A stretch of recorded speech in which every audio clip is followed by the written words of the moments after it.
अस्सलाम वालेकुम। प्लीज मुझे चैट में बॉक्स में कंफर्म कर दीजिएगा कि आप सबको।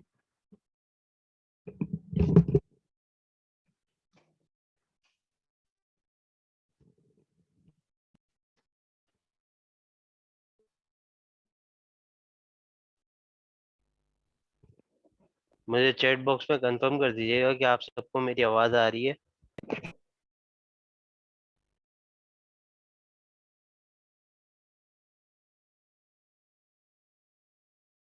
जज़ाकल्लाह।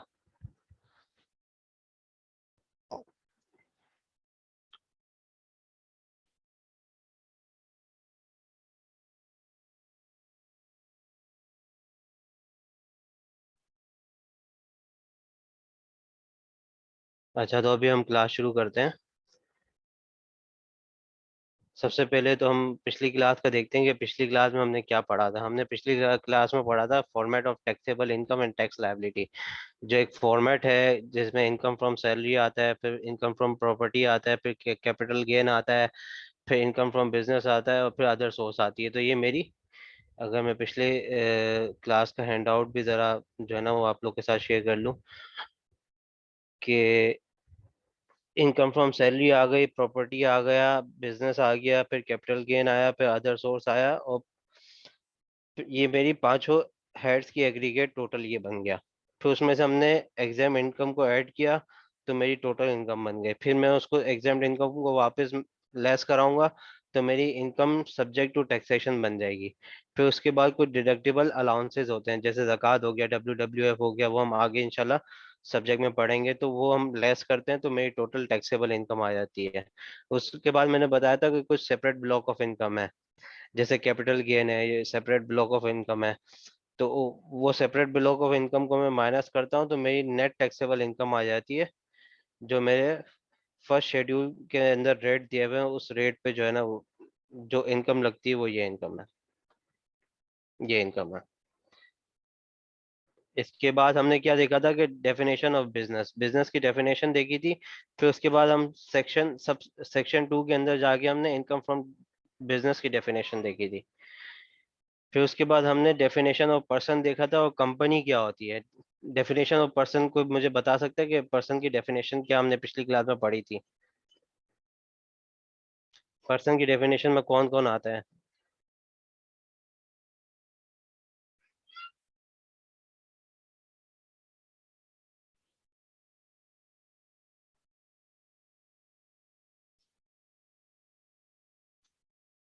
हमने पिछली क्लास में डेफिनेशन ऑफ पर्सन पढ़ी थी ना। तो कोई मुझे चैट बॉक्स में बता दे या माइक खोल के बता दे कि डेफिनेशन ऑफ पर्सन क्या है।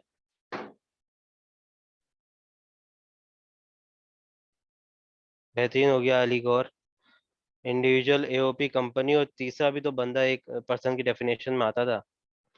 बेहतरीन हो गया मरियम। इंडिविजुअल एओपी कंपनी और फेडरल गवर्नमेंट, बेहतरीन हो गया। अब कंपनी की डेफिनेशन मुझे कोई बताया कि पिछली क्लास में हमने कंपनी की डेफिनेशन क्या पढ़ी थी।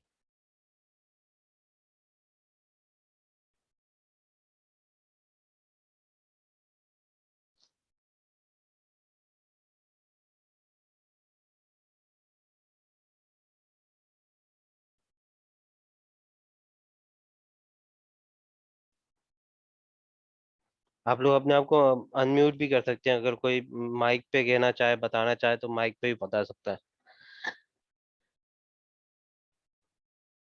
तो कंपनी की डेफिनेशन अगर कोई मुझे बताया कि हमने पिछली क्लास में कंपनी की डेफिनेशन क्या पढ़ी थी।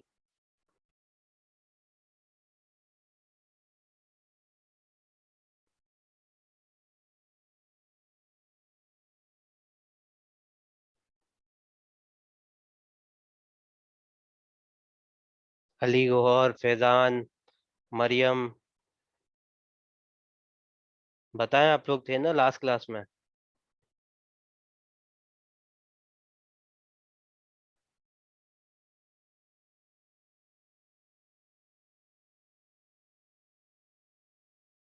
आप लोग लग रहा है क्लास के बाद रिपीट नहीं कर रहे चीजें। बॉडी कॉर्पोरेट मुदारबा a company formed under companies act 2017, ठीक है। और इसके अलावा मरियम?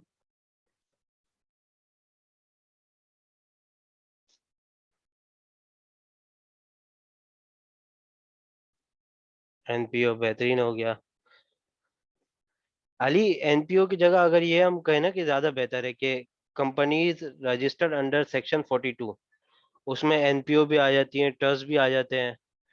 तो वो सब के सब जो है ना वो चाहे वो ट्रस्ट हो, section 42 of the companies act के अंदर लाइसेंस एंटिटीज होती हैं, जैसे नॉन प्रॉफिट ऑर्गेनाइजेशन हो गया, ट्रस्ट हो गया। तो इस तरह की जितनी ऑर्गेनाइजेशन है वो सब कंपनी की डेफिनेशन में इंक्लूड हो जाती है इनकम टैक्स के लिए। कोऑपरेटिव सोसाइटी हो गया, ठीक हो गया। अच्छा, अभी हम ये भी जरा देख लेते हैं ना यहाँ से। Company means a company as defined in the companies act 2017 including a company small company. अब मुझसे पिछली क्लास में किसी ने भी नहीं पूछा था कि इंक्लूडिंग अ स्मॉल कंपनी क्या है। मतलब लॉ को पढ़ने का ये तरीका है कि भाई देखो, अगर लॉ ये बोल रहा है कि a company is defined in the companies act, वो तो कंपनी है जो कंपनीज एक्ट के हिसाब से बनी हुई है, और जो कंपनीज एक्ट में डिफाइन की गई है। वो कौन सी कंपनी है? वो सिंगल मेंबर कंपनी है, वो प्राइवेट कंपनी है, वो पब्लिक अनलिस्टेड कंपनी है, पब्लिक लिस्टेड कंपनी है। ठीक हो गया।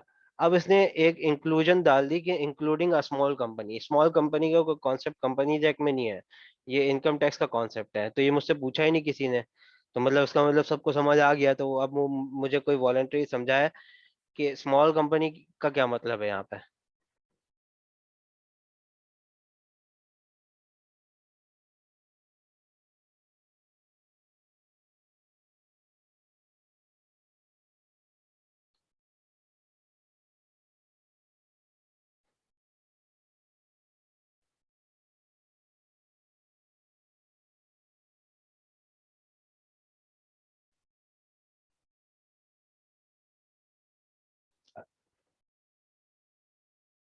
अच्छा अली गौहर, ठीक हो गया।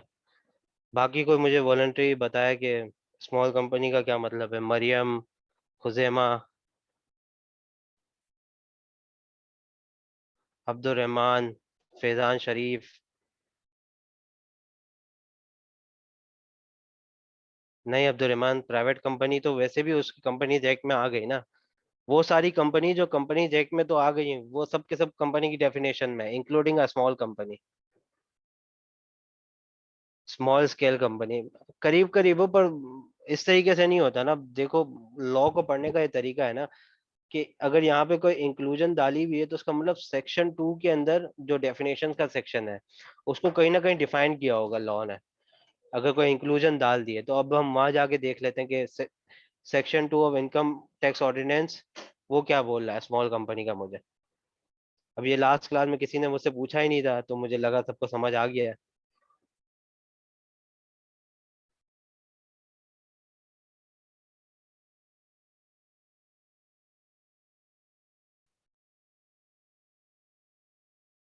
ये सेक्शन 2 डेफिनेशंस का, ये अल्फाबेटिक इसमें डेफिनेशंस आ रही होती है A to Z तक।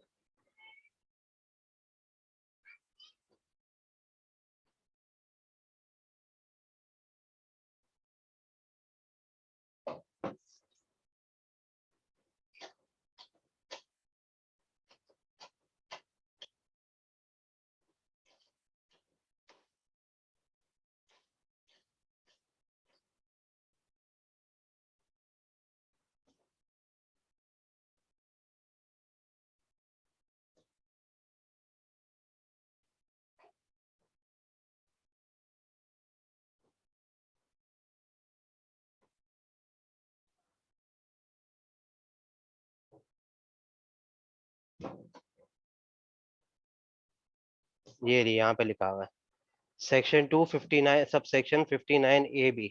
यहाँ पे स्मॉल कंपनी को डिफाइन किया है लॉ ने। Small company means a company registered on or after the first date of July 2005 under the companies act 2017। ऐसी कंपनी जो जुलाई 2005 के बाद कंपनीज एक्ट के हिसाब से बनी हुई हो, और उसका पेड अप कैपिटल और अनडिस्ट्रीब्यूटेड रिजर्व जो है वो 50 मिलियन से कम हो। ठीक हो गया। और उसके जो टोटल एम्प्लॉयज हैं वो 250, पूरे साल में किसी भी वक्त 250 टोटल एम्प्लॉयज हो, उससे ज्यादा ना हो। तो ऐसी कंपनीज जो है वो इनकम टैक्स के अंदर मैं इसको स्मॉल कंपनी के अंदर लूंगा। वो कंपनी जिसका अनडिस्ट्रीब्यूटेड रिजर्व या पेड अप कैपिटल दोनों को मिला के जो है वो 50 मिलियन से ज्यादा ना बने, और उसके जो टोटल एम्प्लॉयज हैं पूरे साल के अंदर वो 250, 250 से ज्यादा एम्प्लॉयज ना हो।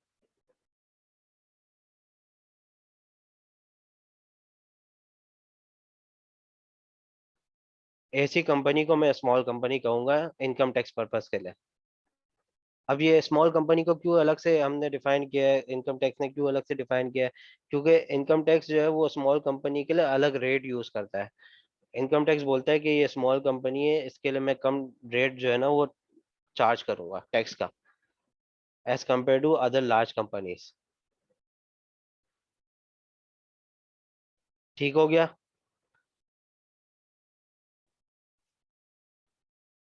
इसको अपने पास नोट भी कर लें कि ऐसी कंपनी जिसका paid up capital plus undistributed reserve जो है वो 50 मिलियन से कम हो, और उसके total employees 250 any time during the year. इससे ज्यादा अगर एम्प्लॉयज होंगे तो वो स्मॉल कंपनी की डेफिनेशन से बाहर आ जाएगा।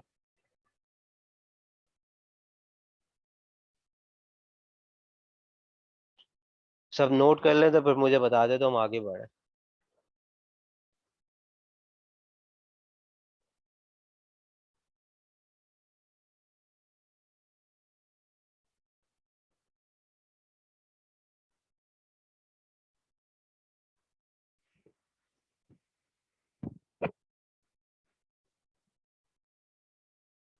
अब अगर पेपर में कोई सवाल आ जाए जिसमें लिखा हुआ है कि कंपनी है जिसका पेड अप कैपिटल 50 मिलियन या उससे कम है, और उसके टोटल एम्प्लॉयज 250 है या उससे कम है, तो मैं उसको स्मॉल कंपनी कंसिडर करूंगा। और अभी हम आगे देखेंगे कि स्मॉल कंपनी के लिए रेट अलग से डिफाइन है।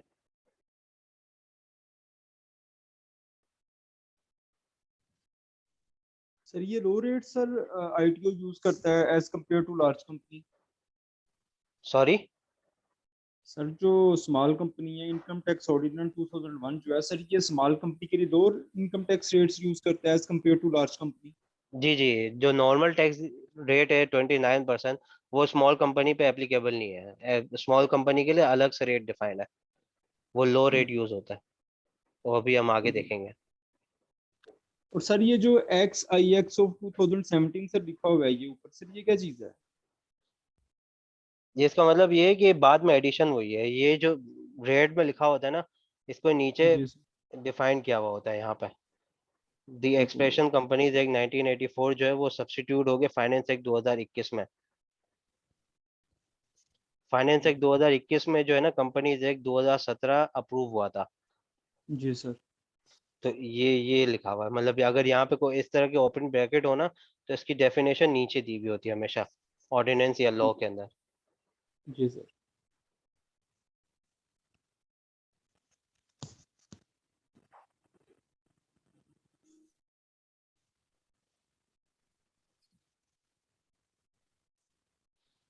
ठीक हो गया, तो आगे बढ़े हम।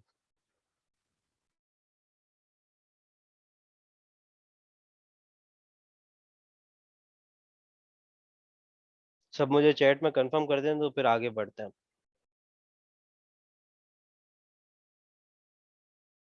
बेहतरीन हो गया। अच्छा, अभी हम यहाँ पे थे इनकम की कंपनी की डेफिनेशन में। A company as defined in the companies act 2017 including a small company. Small company के लिए सेक्शन 2 सब सेक्शन 59A(b) को हमको रेफर करना है। ठीक हो गया? A body corporate formed by or under any law in force in Pakistan. अब मुझे कोई बॉडी कॉर्पोरेट की एग्जांपल देगा कि पाकिस्तान में बॉडी कॉर्पोरेट क्या है? जब तक कंपनी की डेफिनेशन अगर मुझे समझ नहीं आएगी तो मैं आगे नहीं बढ़ सकता। मैं डिडक्शन अलाउेबल डिडक्शन समझा दूं, नॉन अलाउेबल डिडक्शन समझा दूं, जब तक मुझे कंपनी की डेफिनेशन ही नहीं पता तो फिर मैं आगे बढ़ के क्या फायदा? तो पहले कंपनी की डेफिनेशन को पक्का करते हैं कि कंपनी की डेफिनेशन में क्या क्या आता है।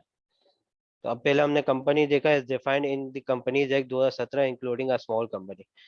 अब इसके बाद अ body corporate formed by or under any law enforce इन पाकिस्तान। अब बॉडी कॉर्पोरेट इसका क्या मतलब है, कोई मुझे बताएगा कि हमने पिछली क्लास में क्या समझा था?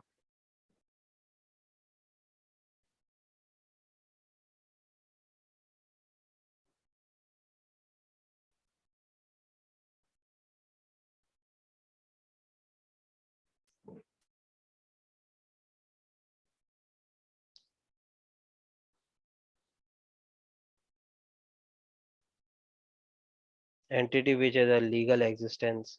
अब्दुल रहमान, यहाँ सही है, मतलब इसको हमने पिछली क्लास में यूं देखा था कि कोई भी एंटिटी जो पार्लियामेंट के स्पेशल इनेक्टमेंट के तहत बनी हुई हो वो बॉडी कॉर्पोरेट होगी। ऐसी कंपनी जो कंपनीज एक्ट के हिसाब से ना बनी हुई हो, पार्लियामेंट के स्पेशल इनेक्टमेंट के हिसाब से बनी हुई हो। मरियम बिल्कुल गलत क्या हो गया? अब जैसे आई कैप है मरियम, देखो मैं आपको एग्जांपल देता हूँ। अब आई कैप है, आई कैप जो है वो कंपनीज एक्ट के हिसाब से नहीं बना हुआ। आई कैप के अपने लॉज एंड रेगुलेशन है, आई कैप ऑर्डिनेंस के हिसाब से जो इसकी गवर्नेंस बॉडी है वो आई कैप ऑर्डिनेंस है। अब वो अप्रूव कहाँ से हुई है? वो पार्लियामेंट से अप्रूव हुई है। तो आई कैप जो है वो कंपनी की as company in as defined in the companies act के उसमें नहीं आएगा, ये आएगा बॉडी कॉर्पोरेट के अंदर। अब एससीसीपी हो गया, सिक्योरिटीज एक्सचेंज कमीशन पाकिस्तान। पीएनएससी हो गया, पाकिस्तान नेशनल क्लियरिंग कंपनी। एनसीसीपीएल हो गया, फिर पीएनएससी हो गया, Pakistan national shipping clearing company. ये जितनी है ये कंपनीज एक्ट के हिसाब से नहीं बनी हुई, पार्लियामेंट स्पेशल इनेक्टमेंट के हिसाब से बनी हुई है, और ये सब के सब बॉडी कॉर्पोरेट के अंदर आती है। फिर ये बनी हुई तो पाकिस्तान के कानून के हिसाब से होती है, पर कंपनीज एक्ट के हिसाब से नहीं बनी हुई होती। इनके अपने लॉज एंड रेगुलेशन होते हैं। ठीक हो सर गया? ऐसे हो सकता है कि सर कोई फॉरेन गवर्नमेंट के सर अंडर हो कंपनी और सर उसका एक ऑफिस पाकिस्तान में भी हो, तो उसे भी हम बॉडी कॉर्पोरेट कहेंगे? नहीं, वो बॉडी कॉर्पोरेट में नहीं आएगा ना।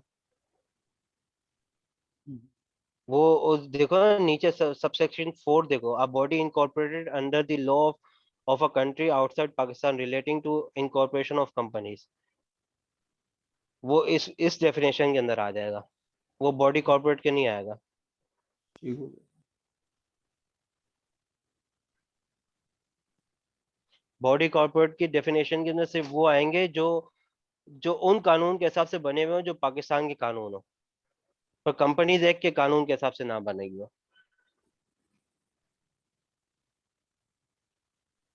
ठीक हो गया सबको? मैं क्या क्लियर हो गया? बेहतरीन हो गया।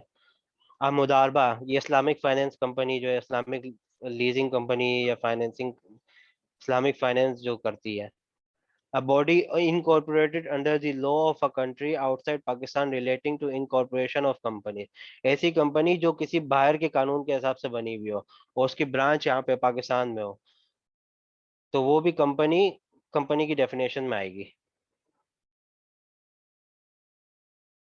A cooperative society, a finance society, other society, a non-profit organization or a trust under Section 42 of the Companies Act, a foreign association, whether incorporated or not, which the board has by journal or special order declared by to be a company for the purpose of this ordinance।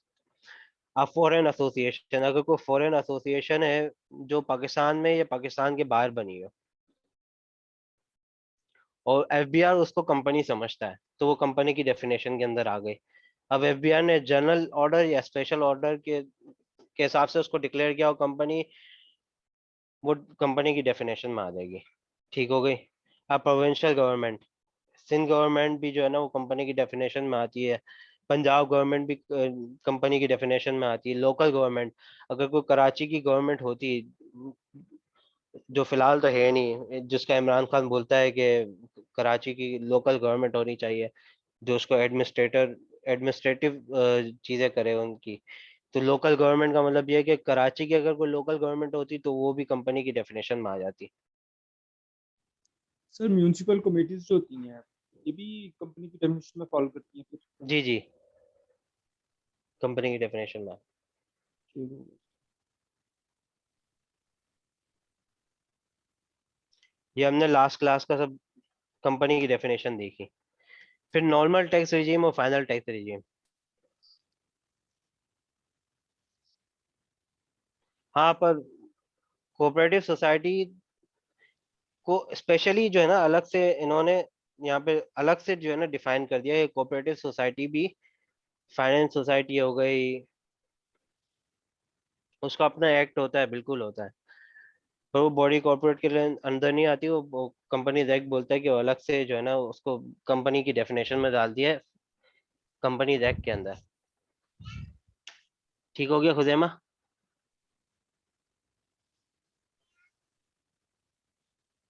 अच्छा, normal tax regime और final tax regime. कोई मुझे बताएगा कि normal tax regime और final tax regime क्या है?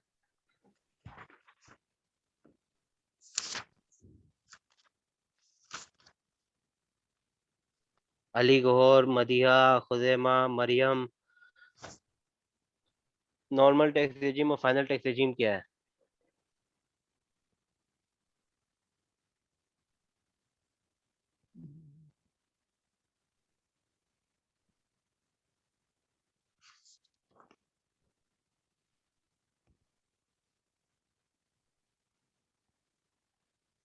Sir और आप लोग रिवाइज नहीं कर रहे क्लास के बाद? ऐसे कैसे चलेगा?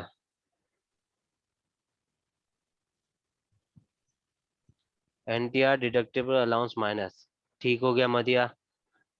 अच्छा, एक जनरल कॉन्सेप्ट है, सारी इनकम मेरी नॉर्मल टैक्स रिजीम है, एनटीआर के अंदर आती है। जितनी भी इनकम है मेरी एनटीआर बाय डिफॉल्ट एनटीआर में आती हैं, except for those specifically as mention by FBR, as FTR. वो इनकम जो एफबीआर ने अलग से मेंशन कर दी है एज एफटीआर, उनके अलावा जितनी इनकम है वो मेरी एनटीआर में आती है बाय डिफॉल्ट। ठीक हो गया? अब एफटीआर में कौन कौन सी है तो वो हम यहाँ पे देख लेते हैं।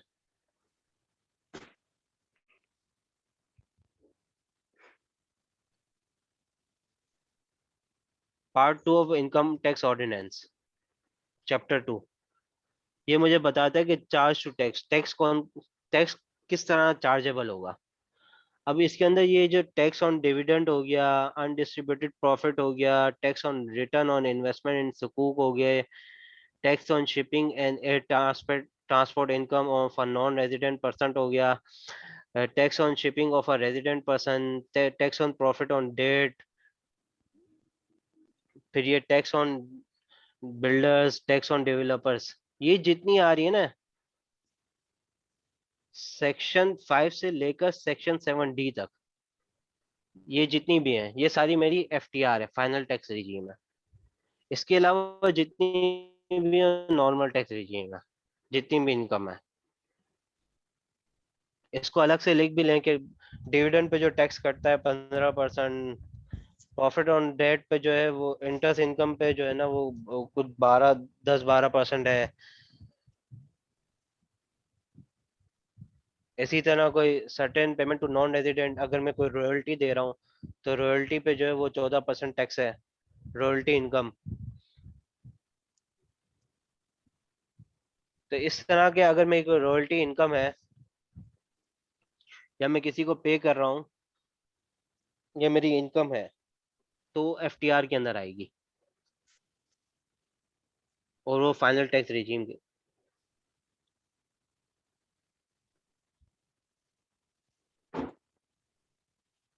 सही है भाई। तो आपको पूछे कि भाई नॉर्मल टैक्स रिजीम में कौन सी इनकम आती है, तो उसको बोलना है कि भाई सारी इनकम नॉर्मल टैक्स रिजीम है except for those which are specifically mention by FBR. अब वो मेंशन कौन सी है? वो है dividend income, undistributed profit, return on investment in सुकूक, सही है, shipping and air transport income of a non resident person, shipping of a resident person, profit on debt, tax on builders, builder की कोई इनकम होगी तो वो FTR के अंदर आएगी, और डेवलपर्स जो ये सॉफ्टवेयर डेवलपर्स होते हैं इनकी कोई इनकम है तो वो एफटीआर के अंदर आएगी।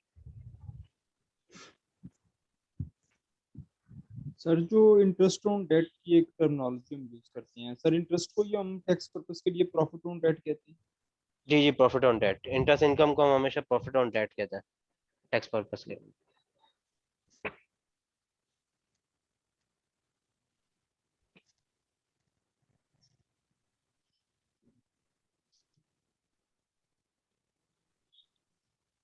सर ये बिल्डर्स और डेवलपर्स में क्या डिफरेंस है?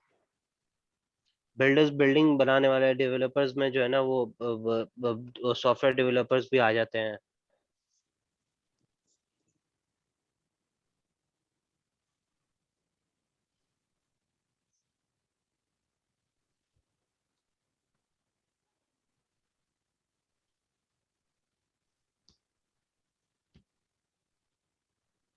और सबने नोट कर लिया तो मुझे चैट बॉक्स में कंफर्म कर दें, तो फिर हम आगे बढ़ते हैं। जी सर। मुझे मुझे एक दफा कोई बता भी दे कि एनटीआर और एफटीआर क्या है, रिवाइज भी करते हैं। अलीगढ़ तुम कर दो। सर जो 5 हेड्स ऑफ इनकम है सर, इनमें जितनी भी नॉर्मल इनकम्स आती हैं एक्सेप्ट वो जो एफटीआर ने डिफाइन की हुई है, वो सारी नॉर्मल टैक्स रिजीम में आती हैं, वो सारी नॉर्मल इनकम है। बस सर जो बेहतरीन हो। ये जो सर ये जो शेड्यूल में जो मेंशन की गई हैं 5 से लेके 7 तक, सर जितनी भी ये सोर्स ऑफ इनकम है ये फाइनल टैक्स स्कीम में आती ठीक हो गया, बेहतरीन हो गया, बेहतरीन हो गया। अब आगे बढ़ते हैं।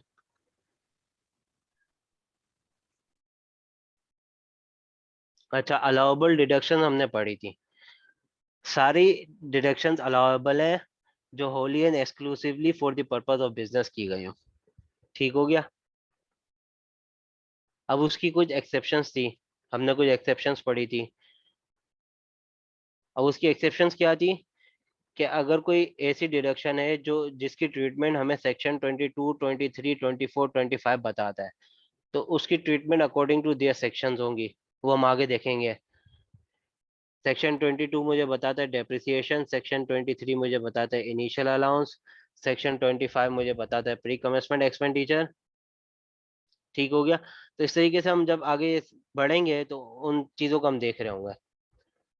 Subject to this ordinance where any expenditure is incurred by an amalgamated company on legal and financial advisory service and other administrative costs relating to planning and implementation of amalgamation, a deduction shall be allowed for such expenditure.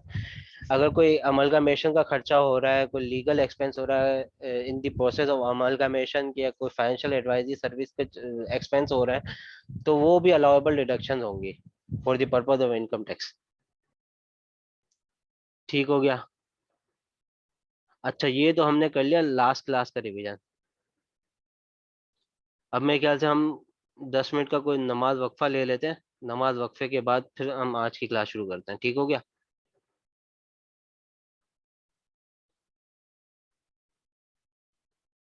जी मदिया, बेहतरीन। Merger of two company, amalgamation का मतलब है merger of two companies. Two और more companies भी हो सकता है, दो या दो से ज्यादा कंपनीज की अमलगामेशन हो रही है।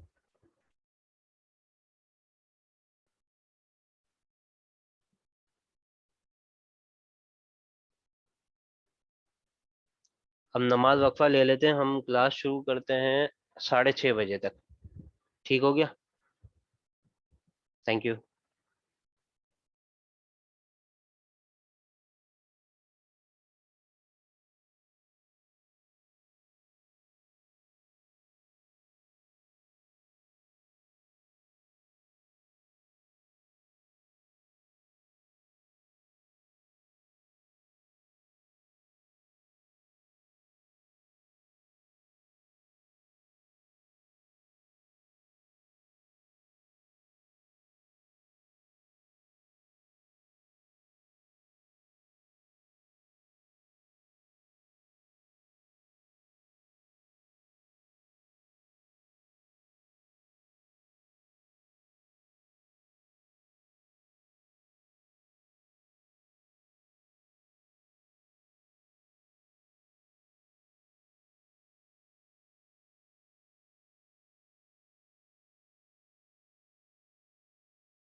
सब नमाज पढ़ के आ गए तो मुझे चैट बॉक्स में कंफर्म कर दे तो हम शुरू करें।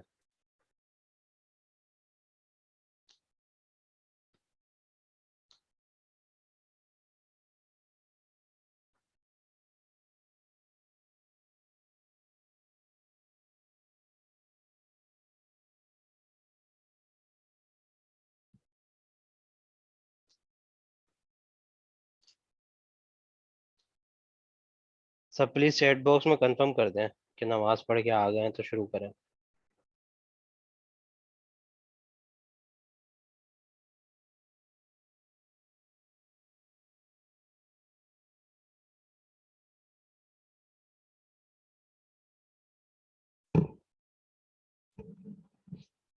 बेहतरीन हो गया, अली ने गो एट दे दिया। चलें बस हम शुरू करते हैं फिर। अच्छा, अब आज हमने पढ़ना है सेक्शन 21, डिडक्शंस नॉट अलाउड। अच्छा, कल मैंने बताया था ना कि सारे एक्सपेंसेस जो आपने wholly and exclusively for the purpose of business किए वो सब के सब अलाउेबल हैं, except for those which are specifically mention in 21, section 21। अब सेक्शन 21 ये रहा, हमें ये बता रहा है। अच्छा, any tax seized, rate or tax paid or payable by the person in Pakistan or a foreign country that is levied on the profit or gains of the business or assessed as a percentage or otherwise on the basis of such profit or gains। अच्छा, किसी भी person ने कोई भी किसी भी तरह का टैक्स पे किया हो या पेबल हो तो वो उसको एज एन एक्सपेंस क्लेम नहीं कर सकता। सेक्शन 21 ने हमें बता दिया। अच्छा, any amount of tax deducted under division 3 of part 5 of chapter 10 from an amount derived by the person. अच्छा, division 3 of part 5 of chapter 10 क्या है? अभी हम जाके देखते हैं इनकम टैक्स ऑर्डिनेंस के अंदर।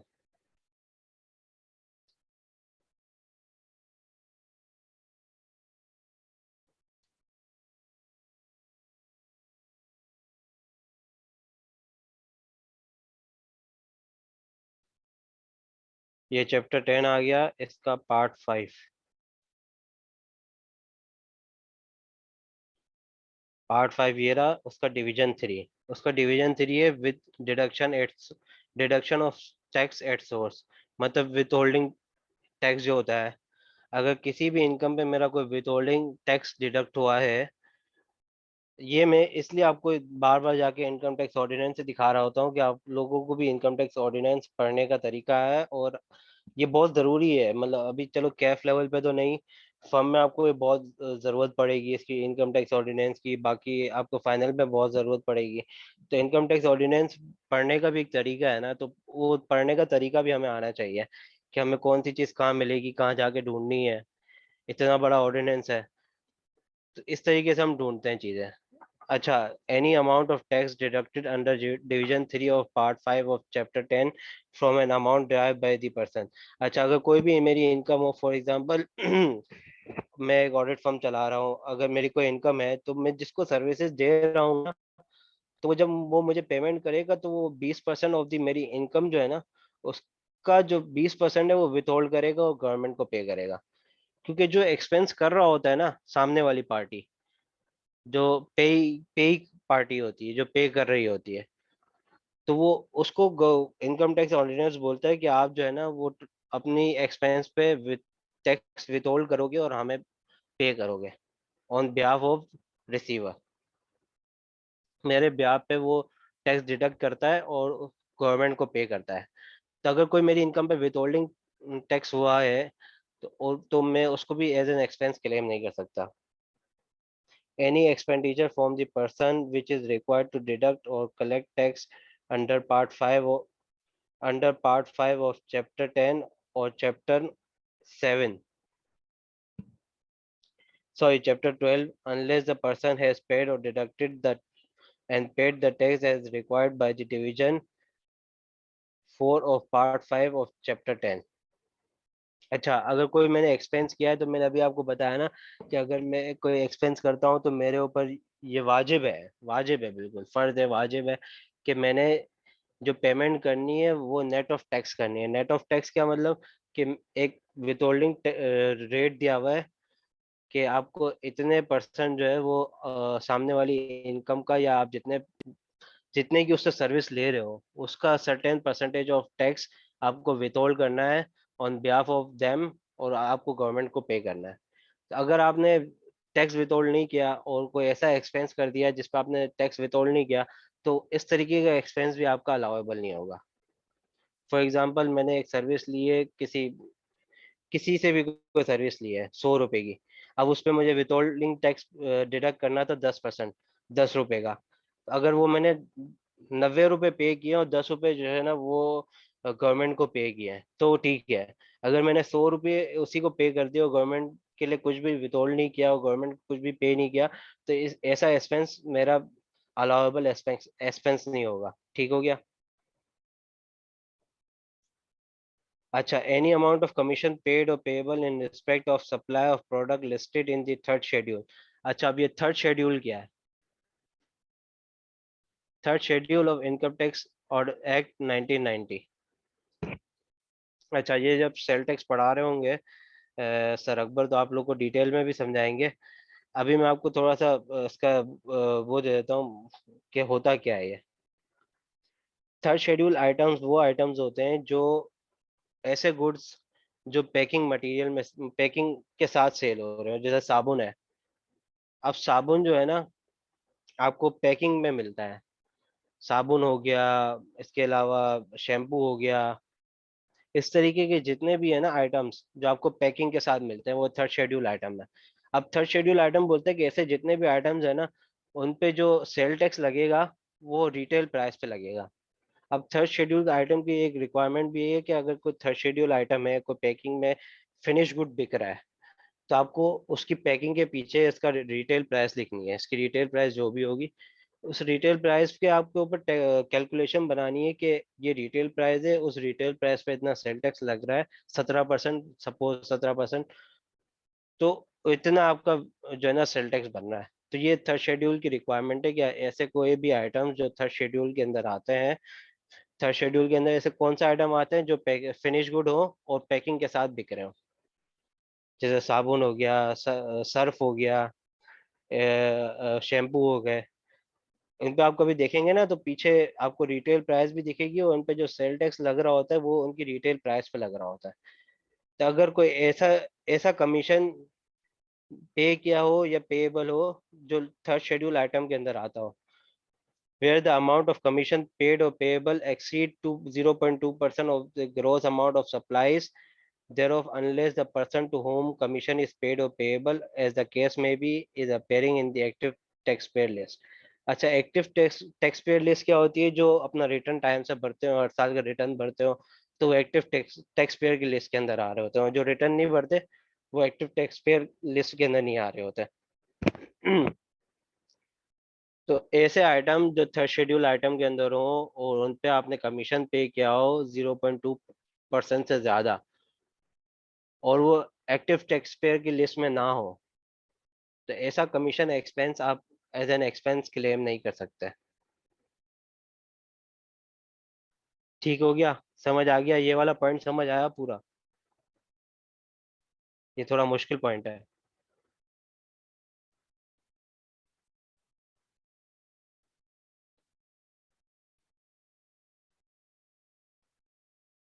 इसको अपने पास लिख भी लेंगे थर्ड शेड्यूल आइटम क्या होते हैं। जैसे मैंने बताया कि थर्ड शेड्यूल आइटम वो आइटम होते हैं जो पैकिंग के साथ बिक रहे हो, फिनिश गुड हो, पैकिंग के साथ बिक रहे हो, उनका जो सेल टैक्स है उनकी रिटेल प्राइस पे लगता है, और उनकी रिटेल प्राइस उस पैकिंग के पीछे लिखी हुई भी होती है, मेंशन करना जरूरी है, थर्ड शेड्यूल की रिक्वायरमेंट है।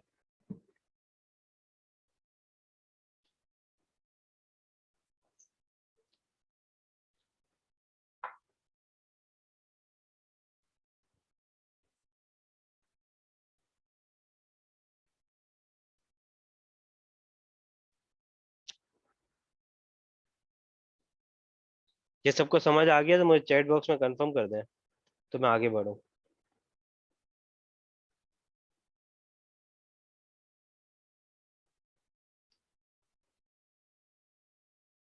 अली गौर, फैजान शरीफ, हुजैमा, मरियम, मदीहा।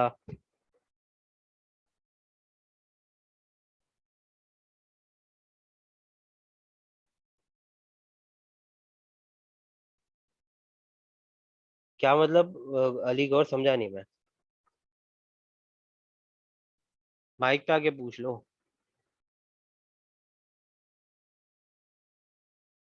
अच्छा, रिपीट कर दो। अच्छा अलीगौर देखो, ऐसे आइटम जो थर्ड शेड्यूल के अंदर आ रहे हो, थर्ड शेड्यूल क्या है, सेल टैक्स का एक शेड्यूल है, उसके अंदर थर्ड शेड्यूल है, उसके अंदर वो वाले गुड्स आ रहे होते हैं। अब जैसे अब सेल टैक्स तुम लोग पढ़ोगे ना सर अकबर के साथ, तो वो तुम्हें डिटेल में समझाएंगे। फिलहाल बस इतना समझ लो कि थर्ड शेड्यूल के अंदर वो आइटम्स आते हैं, ऐसे फिनिश गुड्स जो पैकिंग के साथ बिकते हो, ऐसे फिनिश गुड्स जो पैकिंग के साथ बिकते हो, उन पे जो सेल टैक्स लगता है उनकी रिटेल प्राइस पे लगता है।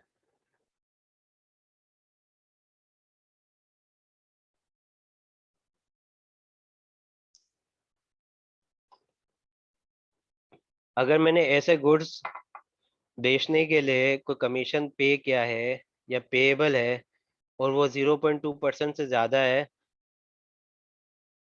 0.2% किसकी, उस सेल्स के, उस सेल्स के 0.2% से ज्यादा है जो मैं पीएनएल में दिखा रहा हूँ, और वो एक्टिव पे जो सप्लायर है जिसको मैं बेच रहा हूँ, जो सप्लायर है जिसको मैं बेच रहा हूँ,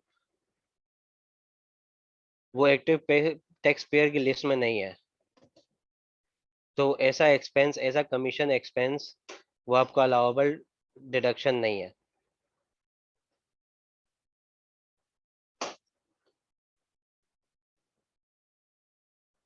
अलीगौर समझ आ गया? मैं इंशाल्लाह सर कोशिश यानी करूंगा कि नेक्स्ट क्लास के सर अंदर जो है ना थर्ड शेड्यूल आइटम्स की एक लिस्ट भी लेके आ जाऊंगा, तो वो आपको मैं दिखा भी दूंगा कि थर्ड शेड्यूल की एक लिस्ट है पूरी, कि जिसमें वो डिफाइन किया गया है कि ये आइटम थर्ड शेड्यूल के अंदर आ रहे हैं। जी अलीगौर। सर आपने बताया कि सर जो थर्ड शेड्यूल की जो फिनिश आइटम्स हैं जब हम उनको सेल करते हैं उनकी रिटेल प्राइस के ऊपर सेल टैक्स जो है वो चार्ज होता है, और सर जो कमीशन हम पे करते हैं उन्हें सेल करने के लिए अगर उसकी अमाउंट 0.2% से ज्यादा हो तो हम्म। सर वो किसी नॉन एक्टिव टैक्स पेयर को सेल किया जाए सर उस पर टैक्स लगता है सर, कुछ ऐसी बात? नहीं, उस पर टैक्स नहीं लगता। मैं एज एन कमीशन, ये मेरा कमीशन जो है ना, ये इसको मैं एज एन एक्सपेंस क्लेम कर रहा हूँ अपने प्रॉफिट में ओके, से। तो ठीक मैं हो गया। बोलूंगा कि अब अगर ऐसा कोई बंदा है जिसको मैं कमीशन दे रहा हूँ 0.2% से ज्यादा, और वो नॉन एक्टिव टैक्स पेयर की लिस्ट के अंदर आ रहा है, तो ऐसा एक्सपेंस मेरा अलाउेबल डिडक्शन नहीं है। ठीक हो गया सर। समझ आ गया? जी सर। बस बेहतरीन हो गया, सबको समझ आ गया? बाकी फैजान, मरियम, मदीहा।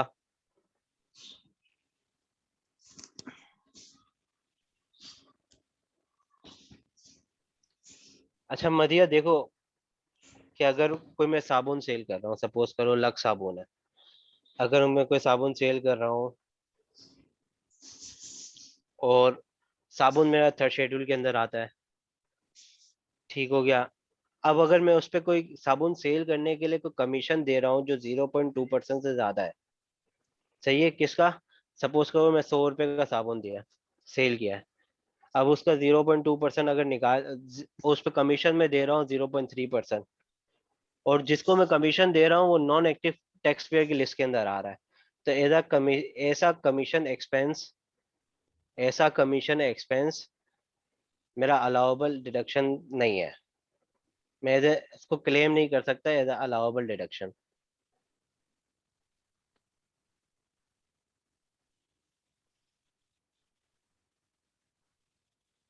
ठीक हो गया, समझ आ गया मदिया?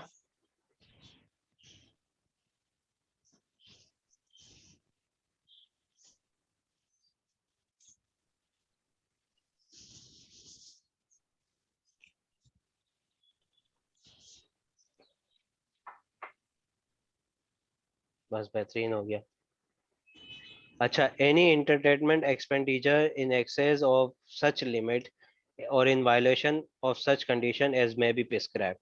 अच्छा यहाँ पे अब लॉ जो है ना, अगर यहाँ पे कोई कह रहा है कि एज मे बी प्रिस्क्राइब, इसका मतलब ये है कि अभी तो इस तरीके की कोई लिमिट्स नहीं है, इन फ्यूचर अगर कोई लिमिट आएगी तो एसआरओ के थ्रू आएगी।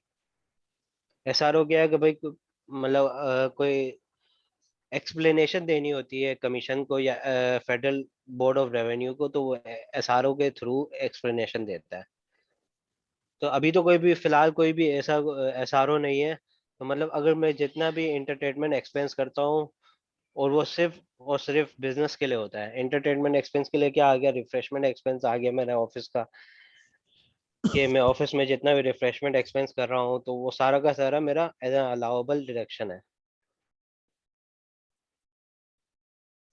अच्छा, अगर कोई लिमिट आएगी हो तो उस लिमिट के ऊपर जितना भी होगा वो मेरा डिडक्शन नॉन अलाउएबल में आ जाएगा।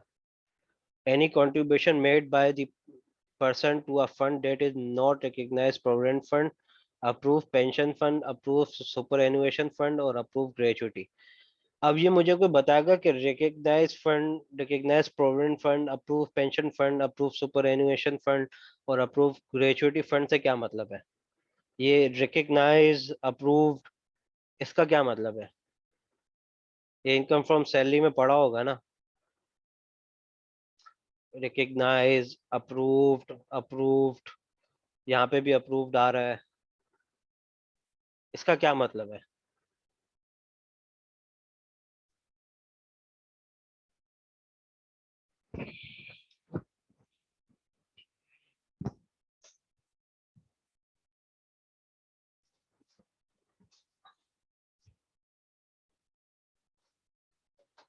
अच्छा अली गौर, ये नहीं पढ़ा, मतलब कोई अंदाजा किसी को कि इसका क्या मतलब है?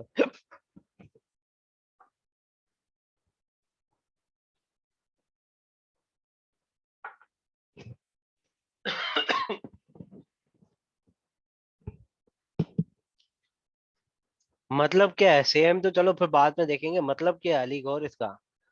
रिकग्नाइज का क्या मतलब है, अप्रूव का क्या मतलब है? अच्छा, किसी को ये पता है कि प्रोविडेंट फंड पेंशन फंड में क्या फर्क है?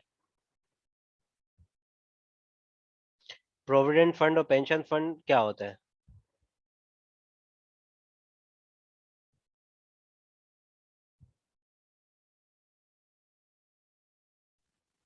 सर अप्रूव्ड वो सर जो किसी अथॉरिटी ने अप्रूव किया हो, इनकम टैक्स अथॉरिटी ने। ठीक हो गया, बेहतरीन हो गया। मतलब रजिस्टर्ड हो, एफबीआर से जी रजिस्टर्ड हो। रिकग्नाइज और अप्रूव का मतलब ये है कि कमीशन से अप्रूव्ड हो, जी सर। ऐसा फंड जो अप्रूव्ड हो, रजिस्टर्ड हो। अच्छा, ये क्या होता है प्रोविडेंट फंड और पेंशन फंड में क्या फर्क है? सर पेंशन फंड तो वो होता है ना कि जो आफ्टर रिटायरमेंट ऑफ एम्प्लॉयज जो उन्हें पे किया जाता है। सर जो एवरी मंथ उन्हें मिलती है एक स्पेसिफिक अमाउंट। तो सर कौन ये देता है? डिडक्ट, सर ये जो कोई भी कंपनी होती है जहाँ जहाँ के वो एम्प्लॉयज होते हैं, इनका एम्प्लॉयर उन्हें पे करता है। तो सर ये जो होती है वो डिडक्शन होती है उनकी एवरी मंथ की सैलरीज में से। ठीक हो गया। और सर उसकी प्रोविडेंट और कोई, पेंशन फंड में क्या फर्क है? प्रोविडेंट फंड क्या है, पेंशन फंड क्या है? सर इसका सर कोई इतना क्लियर नहीं है। अच्छा, प्रोविडेंट फंड में जो है ना वो दोनों कंट्रीब्यूट कर रहे होते हैं बेसिकली, एम्प्लॉयर भी और एम्प्लॉय भी। जितना एम्प्लॉय कंट्रीब्यूट करता है, जितना एम्प्लॉय की सैलरी से डिडक्ट होती है, उतना ही सेम परसेंट जो है ना वो एम्प्लॉयर भी कंट्रीब्यूट कर रहा होता है। सपोज करो अगर 5% एम्प्लॉय की सैलरी से डिडक्ट हो रहा है, 5%, 5 लाख रुपए बन रहा है, तो उतना ही जो है ना सेम एम्प्लॉयर अप्रूव उसमें कंट्रीब्यूट करेगा, सेम। अच्छा, अब पेंशन फंड क्या है? पेंशन फंड में सिर्फ one time one side contribution हो रही होती है, जो सिर्फ और सिर्फ एम्प्लॉय की होती है। एम्प्लॉयर की तरफ से कोई भी कंट्रीब्यूशन नहीं होती। प्रोविडेंट फंड में एम्प्लॉयर और एम्प्लॉय दोनों कंट्रीब्यूट कर रहे होते हैं, और पेंशन फंड में सिर्फ एम्प्लॉय कंट्रीब्यूट कर रहा होता है। ग्रेच्युटी भी इसी तरीके से ही है।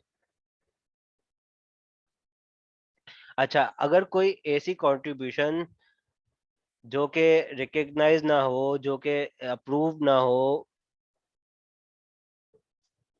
जो कि ऐसी कंट्रीब्यूशन जो कि रिकग्नाइज प्रोविडेंट फंड को ना हो, अप्रूव पेंशन फंड को ना हो, अप्रूव सुपर एन्युएशन फंड को ना हो, अप्रूव ग्रेचुइटी फंड को ना हो, मतलब कोई ऐसा फंड हो जो एफबीआर से रजिस्टर्ड ना हो, उनको कंट्रीब्यूशन हो रही है, तो ऐसी कंट्रीब्यूशन एज एन एक्सपेंस में क्लेम नहीं कर सकता। अदरवाइज अगर वो रजिस्टर्ड होगा एफबीआर से, इस तरीके का कोई भी फंड और मैं कंट्रीब्यूशन कर रहा हूँ, तो वो मैं एज एन एक्सपेंस क्लेम कर सकता हूँ। ठीक हो गया? इसको साथ साथ आप लोग नोटिंग तो कर रहे हैं ना?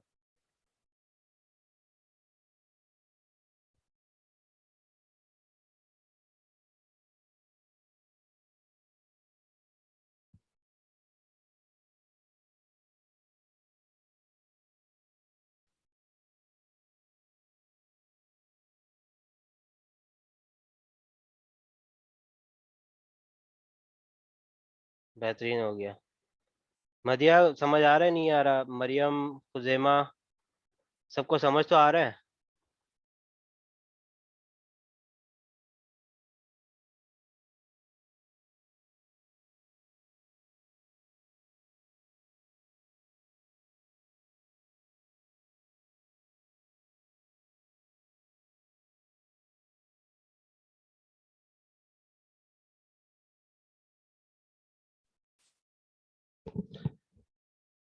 बस बेहतरीन हो गया, चलो तो फिर आगे बढ़ते हैं।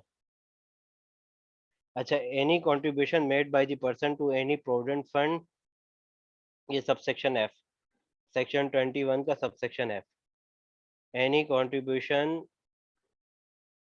by the person to any provident or other fund established for the benefit of employees of the person, unless the person has made effective arrangement to secure that tax is deducted under section 149 from any payments made by the fund in respect of which the recipient is chargeable to tax under the head of salary।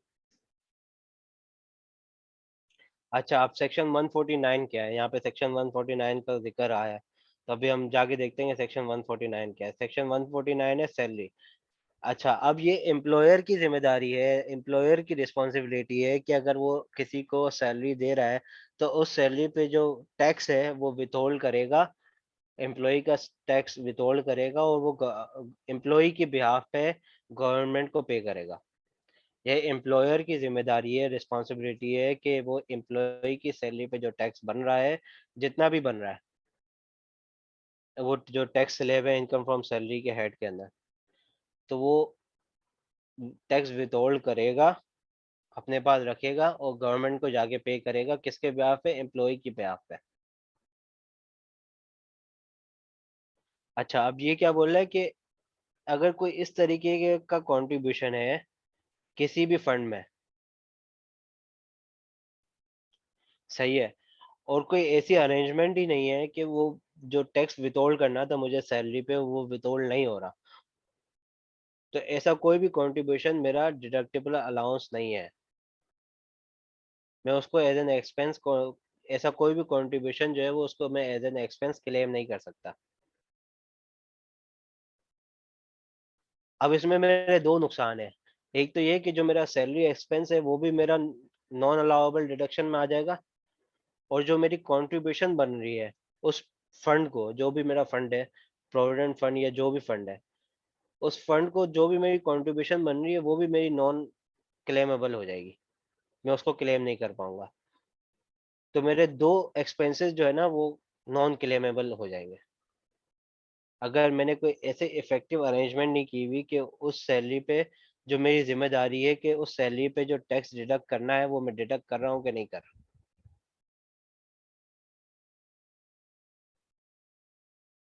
सही है, समझ आ गया?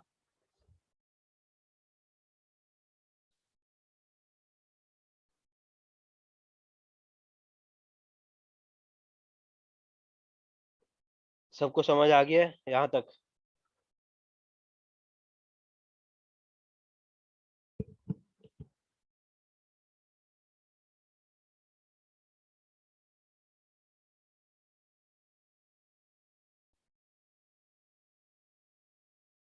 अच्छा मरियम, इसको point ना लिखा करें ना, अभी तो मैंने आपको बताया कि सब सेक्शन कहलाते हैं। जब आप लॉ पढ़ रहे हो ना, तो हमेशा लॉ की टर्मिनोलॉजीज यूज करनी चाहिए। लॉ के अपने जार्गन्स हैं, अब अगर मैं अब वही जार्गन्स यूज कर रहा हूँ, तो आप लोग भी वही जार्गन्स यूज करें ना। अब ये सब सेक्शन एफ है, सेक्शन, इसको यूं पढ़ते हैं कि sub section F of section 21। बेहतरीन बेहतरीन मरियम, बेहतरीन। तो any contribution made by the person to any provident fund or other fund established for the benefit of the employee of the person, unless the person has made effective arrangement to secure that tax, is deducted under section 149 from any payments made by the fund in respect of which the recipient is chargeable to tax under the head of salary। ऐसा कोई भी contribution मैं किसी भी fund में कर रहा हूँ जिसमें ऐसी इफेक्टिव अरेंजमेंट नहीं है कि जहाँ पे मेरी जिम्मेदारी है कि भाई मुझे जब पेमेंट करनी होगी किसी भी सैलरी या उस प्रोविडेंट फंड की, प्रोविडेंट फंड में जो टैक्स की कैलकुलेशन है ना, अगर सर जो है ना वो अकबर आप लोग को डिटेल में समझाएंगे इनकम फ्रॉम सैलरी पढ़ाते हुए कि प्रोविडेंट फंड के अंदर जो at the time of contribution है ना, कोई भी टैक्स विथहोल्ड नहीं होता, कोई भी टैक्स की डिडक्शन नहीं होती at the time of contribution. At the time of payment of those funds, suppose करें एक बंदा रिटायर हो गया, अब उसको प्रोविडेंट फंड देना है, तब जो टैक्स की डिडक्शन होगी वो at the time of retirement होगी। जब मैं प्रोविडेंट फंड की डिडक्शन, जब मैं प्रोविडेंट फंड की पेमेंट कर रहा हूँ तो उस वक्त पेमेंट करते हुए उस पे जो टैक्स बन रहा होगा मुझे विथहोल्ड करना है। या मैं सैलरी हो गई, सैलरी एम्प्लॉयर जो है वो एम्प्लॉय को सैलरी दे रहा होता है, तो सैलरी पे जो है वो टैक्स विथहोल्ड करना होता है, डिडक्ट करना होता है। तो अगर वो मैं नहीं कर रहा तो ऐसी कोई भी कंट्रीब्यूशन मेरी होंगी वो क्लेम नहीं कर सकूंगा मैं एज एन एक्सपेंस।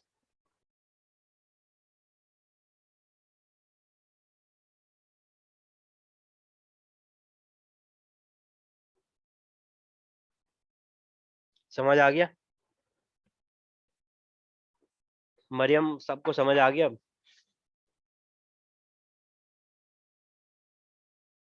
बेहतरीन हो गया। अच्छा, any fine penalty paid or payable by the person for the violation of any law rule और रेगुलेशन। अच्छा, पाकिस्तान में किसी भी कानून के तहत या पाकिस्तान से बाहर किसी भी कानून के तहत अगर आपकी कोई नॉन कंप्लायंस है, उस नॉन कंप्लायंस के ऊपर आपने कोई फाइन या पेनल्टी पे की हो या पे करनी हो, तो वो आप उसको एज एन एक्सपेंस क्लेम नहीं कर सकते, as an business expense claim नहीं कर सकते। ठीक हो गया। सबसेक्शन जी तो आसान था, इतना मुश्किल नहीं है। अच्छा, सबसेक्शन एच, अब ये बोल रहे हैं कि any personal expenditure incurred by the person. ये तो मुझे सब सेक्शन अपना सेक्शन 20 नहीं बताया कि वो एक्सपेंसिव अलाउेबल हैं जो Holi and exclusively for the purpose of business हो। तो उसका मतलब यही है कि अगर कोई भी पर्सनल एक्सपेंडिचर नहीं होगा, कोई भी पर्सनल एक्सपेंडिचर होगा तो वो मैं अलाउेबल डिडक्शन नहीं है मेरी। और ये सेक्शन 21 सब सेक्शन एच ने मुझे कंफर्म भी कर दिया। अच्छा, अब subsection I, any amount carried to a reserve fund और कैपिटलाइज इन एनी वे। अच्छा, अगर मेरा कोई अनडिस्ट्रीब्यूटेड प्रॉफिट है, अनडिस्ट्रीब्यूटेड प्रॉफिट का क्या मतलब कि भाई बाय वे ऑफ डिविडेंड मेरा जो प्रॉफिट होता है उसको मैं दो हिस्सों में तोड़ता हूँ हमेशा। मैं बोलता हूँ अगर मुझे 100 रुपए का प्रॉफिट हुआ है तो मैं उसका 75% एज अ रिजर्व रखूंगा आगे कि कल को मेरे पास अगर कोई बुरा वक्त आता है तो मैं उसको निकाल के यूज कर सकूं। और मैं 25% सपोज करूँ कि भाई बोर्ड ऑफ डायरेक्टर ने अप्रूव किया है कि भाई 25% में इस साल जो है वो डिविडेंड दूंगा। 100 रुपए में से 25 रुपए डिविडेंड दिया, 75 रुपए मैंने एज अ रिजर्व फंड में कैपिटलाइज कर दिया। तो अगर कोई इस तरीके का प्रॉफिट अगर मैं कोई रख रहा हूँ रिजर्व फंड के अंदर रख रहा हूँ तो उसको भी मैं एज एन एक्सपेंस क्लेम नहीं कर सकता। अगर हाँ कोई डिविडेंड एक्सपेंस होगा तो मैं उसको एज एन एक्सपेंस क्लेम कर सकता हूँ, पर अगर मैं कोई प्रॉफिट का अनडिस्ट्रीब्यूटेड पोर्शन है कोई, तो उसको मैं क्लेम नहीं कर सकता एज एन एक्सपेंस।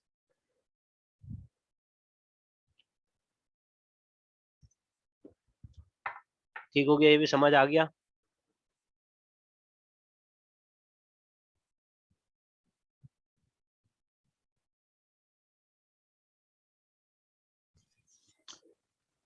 सर यहाँ पे लिखा हुआ है कि any amount carry to reserve fund, sir ये तो समझ आ गया है।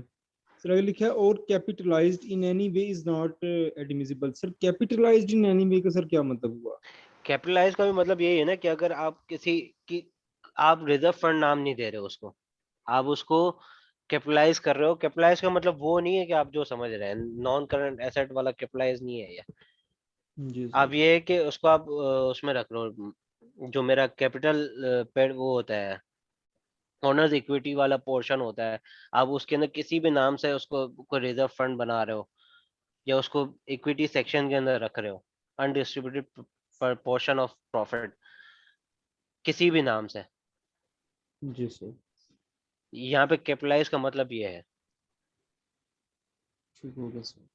अच्छा मदिया, आप कहने की रिपीट कर दो। अच्छा मदिया देखें कि इस साल मैंने कमाया 100 रुपए, 100 रुपए में से मैंने भाई डिसाइड किया, बोर्ड ऑफ डायरेक्टर्स ने डिसाइड किया कि 75 रुपीज जो है वो मैं एज एन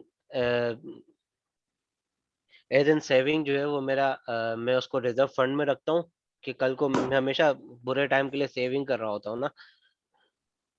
तो आज मैंने जो कमाया 100 रुपए, उसमें से 75 रुपए, 75 रुपीज मैं उसको बुरे टाइम के लिए मैं उसको सेव कर रहा हूँ। बाकी जो 25 रुपीज है, 25 रुपए हैं, उसको मैं as a dividend share holders में डिस्ट्रीब्यूट करूंगा।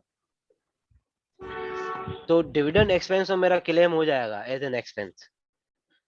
पर जो मैंने 75 रुपीज का अनडिस्ट्रीब्यूटेड पोर्शन जो मैंने रखा हुआ है बुरे वक्त के लिए, उसको मैं एज एन एक्सपेंस क्लेम नहीं कर सकता, उस पर मेरा टैक्स देना पड़ेगा मुझे। वो मेरा प्रॉफिट है बेसिकली।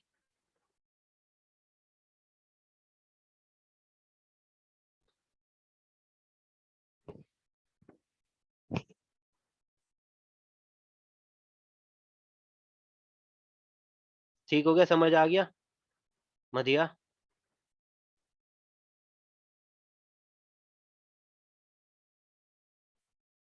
बेहतरीन हो गया। अच्छा, any profit on debt, brokerage commission, salary or other remuneration paid by an association of person to a member of the association. अच्छा, कोई एओपी है, कोई पार्टनरशिप है, अगर उस पार्टनरशिप ने जो है ना किसी पार्टनर को कोई ब्रोकरेज दिया है, डेट दिया है, कमीशन दिया है या सैलरी दिया है, या किसी भी तरह की कोई भी रिम्यूनरेशन दी है, तो ऐसा एक्सपेंस भी जो है ना, ऐसा एक्सपेंस भी क्लेमेबल नहीं है।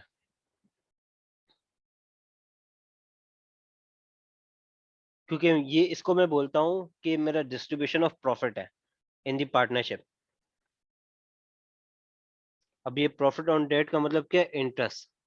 अगर कोई मैंने इंटरेस्ट दिया है, ब्रोकरेज दिया है, कमीशन दिया है, सैलरी दी है, या other remuneration paid by an association, किसी भी पार्टनरशिप ने, association of person basically partnership होती है मेरी, to a members, to a member of the association, किसी भी पार्टनरशिप में किसी भी पार्टनर को कोई भी इंटरेस्ट दिया है, ब्रोकरेज दी है, कमीशन दिया है, सैलरी दी है, या किसी भी तरह का कोई भी रिम्यूनरेशन दिया है, तो वो एज एन एक्सपेंस क्लेम नहीं हो सकता, क्योंकि वो बेसिकली डिस्ट्रीब्यूशन ऑफ प्रॉफिट है।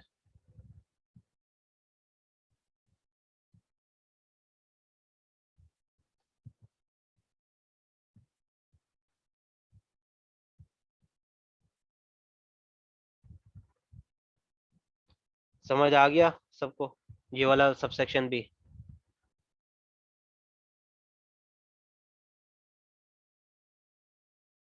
सबसेक्शन जे, इसके ऊपर हम इंशाल्लाह अगली क्लास में फुल फ्लेश सवाल करेंगे, तो इंशाल्लाह और क्लियर हो जाएगा। आज थ्योरी थोड़ी बोरिंग है, मुझे पता है कि थ्योरी बोरिंग होती है, तो बस एक क्लास बर्दाश्त करना।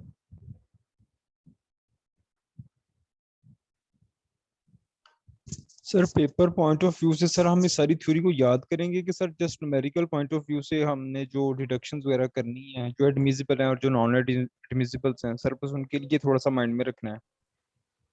अब तो या सर मतलब इस क्वेश्चन तरीके आता है का फुल फ्लेज? अब तो कोई इस तरीके का क्वेश्चन नहीं आएगा कि मतलब अगर वो आपको ये बोल दे कि जो है ना नॉन अलाउेबल डिडक्शंस की कोई लिस्ट बता दो, मतलब इसको पूरा कोई फुल फ्लैश याद करने की जरूरत नहीं है, बस ये है कि ये आपको याद रखना है कि नॉन अलाउेबल डिडक्शंस कौन सी हैं।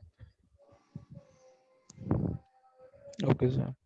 इसके जो कॉन्सेप्ट है ना, कीवर्ड्स को बस दिमाग में रखना है, बाकी इनकी वर्डिंग्स याद करने की जरूरत नहीं है एज इट इज, क्योंकि आपको इस तरीके का सवाल आते नहीं है।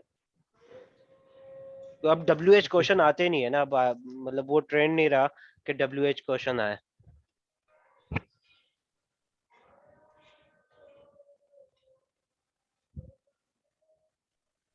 अच्छा, अब ये सबको समझ आ गया, तो फिर हम सब सेक्शन आई पे आए, एल पे, सब सेक्शन एल पे। बेहतरीन हो गया, मरियम ने गो एड दे दिया। अच्छा, सब सेक्शन के जो है ना, वो ओमिट हो गया है। इनकम टैक्स ऑर्डिनेंस 2001 से, ये सॉरी यहाँ पे गलत लिखा हुआ, 1980 नहीं है ये, इनकम टैक्स ऑर्डिनेंस 2001 है, वो सही कर लेंगे। अच्छा, अब subsection L, any expenditure for a transaction paid or payable under a single head of under a single account head which in aggregate exceed 250,000 rupees made other than by a cross check on a bank or by cross check draft or cross check pay order or any other cross banking instrument showing transfer of amount from the business bank account of the taxpayer। अच्छा, इतनी बड़ी wording से इसको सिर्फ इतना लिख देना चाहिए कि बैंकिंग चैनल के थ्रू होनी चाहिए। अच्छा, अब इसका मतलब ये है कि कोई भी ऐसा एक्सपेंस जो 2,50,000 से ऊपर का हो और वो बैंकिंग चैनल से ना हुआ हो, कैश में हुआ हो, बैंकिंग चैनल से ना हुआ होने का मतलब ये है कि कैश में हुआ हो, तो ऐसा ऐसा एक्सपेंस क्लेमेबल नहीं है। 2,50,000, 250,000 से नीचे के जितने भी एक्सपेंसेस हैं वो कैश में हो सकते हैं। उससे ऊपर के जितने भी एक्सपेंसेस हैं वो आपको बैंकिंग चैनल के थ्रू करना लाजमी है। वरना अगर आपको कोई ऐसा एक्सपेंस होगा जो 3 लाख रुपए का होगा, 300,000 का होगा, और वो आपने कैश में किया होगा, तो ऐसा एक्सपेंस आप क्लेम नहीं कर सकते।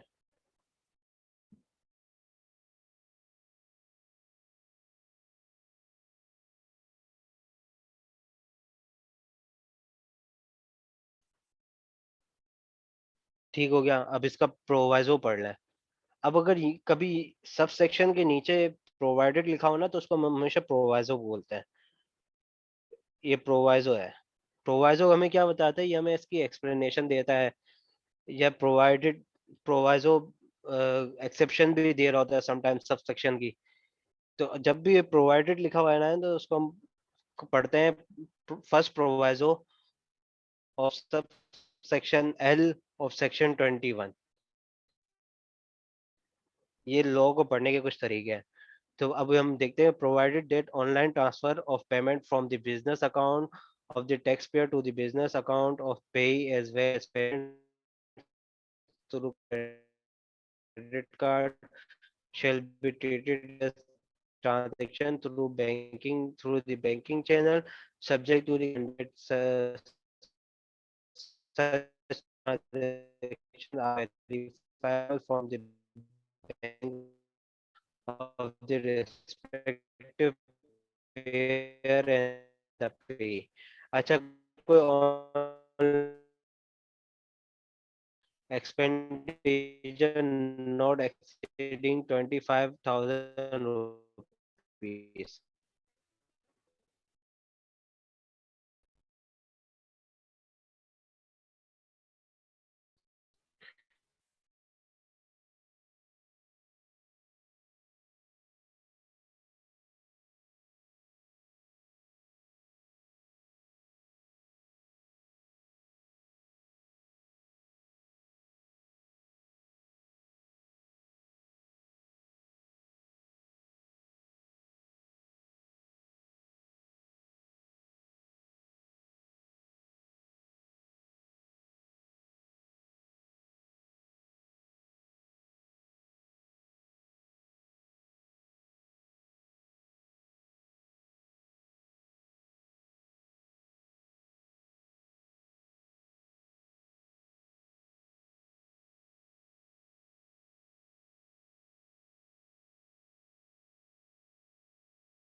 हेलो, आप सबको आवाज आ रही है मेरी सही अब?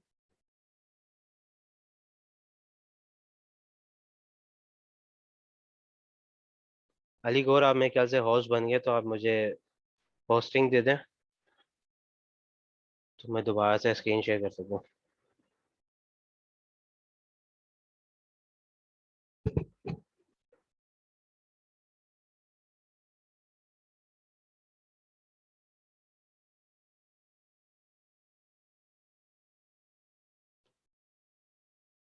अली गौर, आपको आवाज आ रही है मेरी?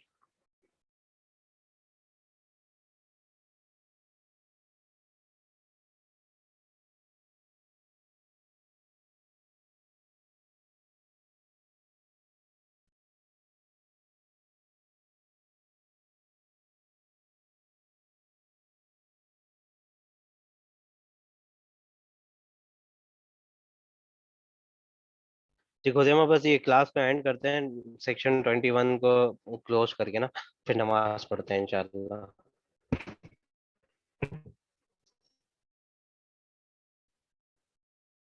अली गौर, हेलो। या मुझे होस्टिंग दे दो, तुम शायद होस्ट बन गए हो तो मैं दोबारा से स्क्रीन शेयर कर सकूं।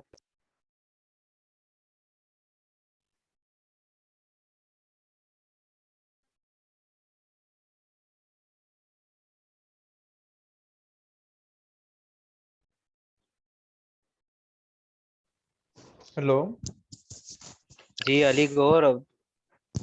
सर, ये मुझे सर पता नहीं है सर, कैसे होस्ट बनाऊंगा मैं आपको।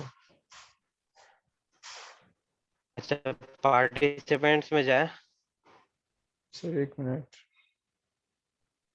जी सर। उसमें मेरा पार्टिसिपेंट्स में जाए, उसमें हार्दिक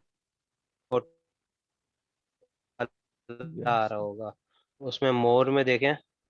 जी सर, हो कर दिया होस्ट आपको बना दिया। हाँ, अब हो गया, बेहतरीन। ठीक हो गया सर। बेहतरीन, थैंक यू। Welcome sir. अच्छा, तो हम यहाँ पे थे।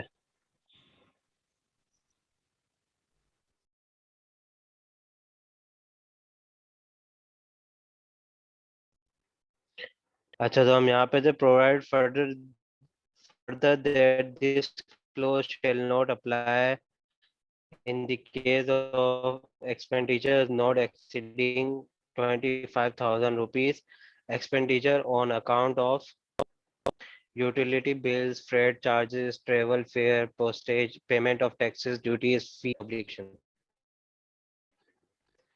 कोई ऐसा खर्चा है, अब ये देखें, सिंगल हेड का मतलब क्या, इन एग्रीगेट।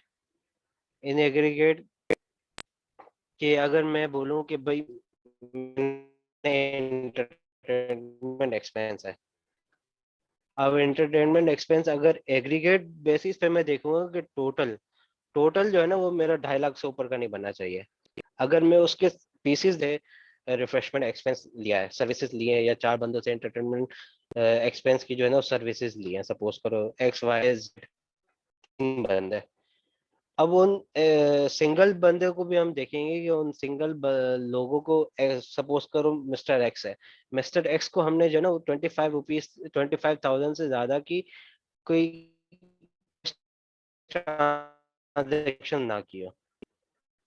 अगर उस सिंगल बंदे को मैंने 25,000 से ज्यादा की कैश ट्रांजेक्शन की है, तो टोटल ही मेरा जो है ना वो, टोटल पे मैं देखूंगा एंटरटेनमेंट एक्सपेंस मेरा कैश बेसिस ज्यादा ना हो, और फिर उस टोटल के अंदर भी जो है ना, अगर मैंने कोई 4 बंदों से 3 बंदों से सर्विसेज ली हुई हैं, तो उस हर बंदे को मैंने 25,000 से ज्यादा की कैश ट्रांजेक्शन ना हो। सही है, समझ आ गया ये चीज?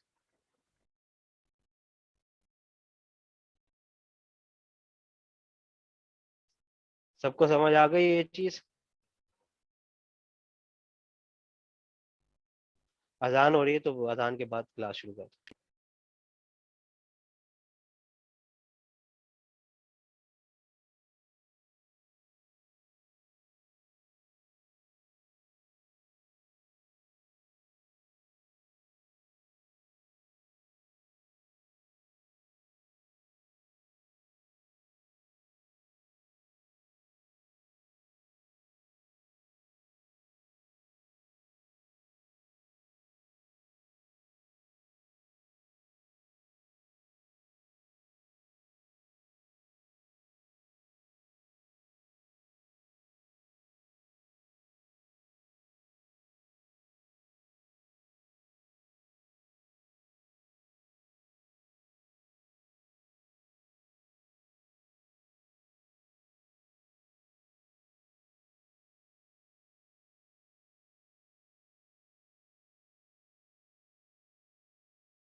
अच्छा मदिया, मैं दोबारा से रिपीट कर देता हूँ। आवाज सही आ रही है आप सबको?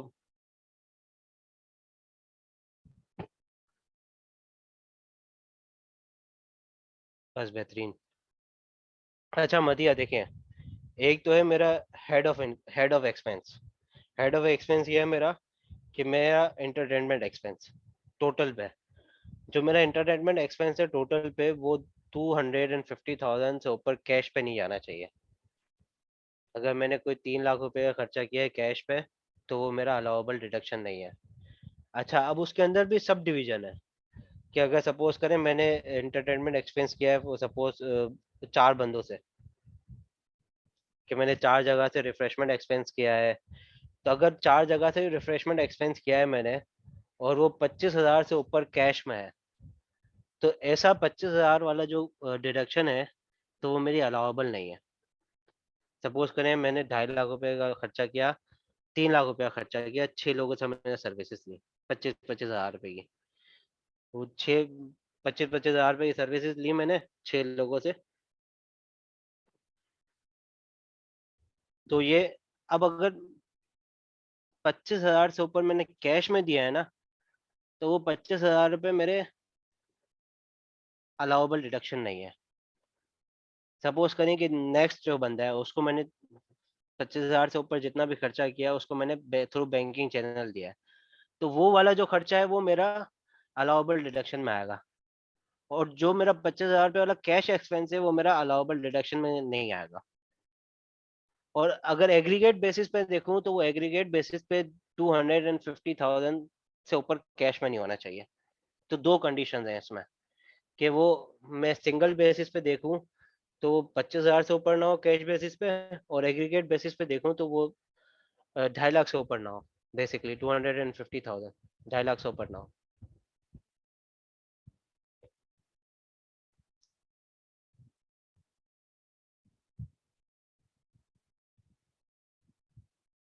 ठीक हो गया? समझ आ गया सबको? इस पे हम इंशाल्लाह नेक्स्ट क्लास में सवाल करेंगे, प्रैक्टिकल सवाल, तो और ज्यादा समझ आ जाएगा इंशाल्लाह। अच्छा, अब इसका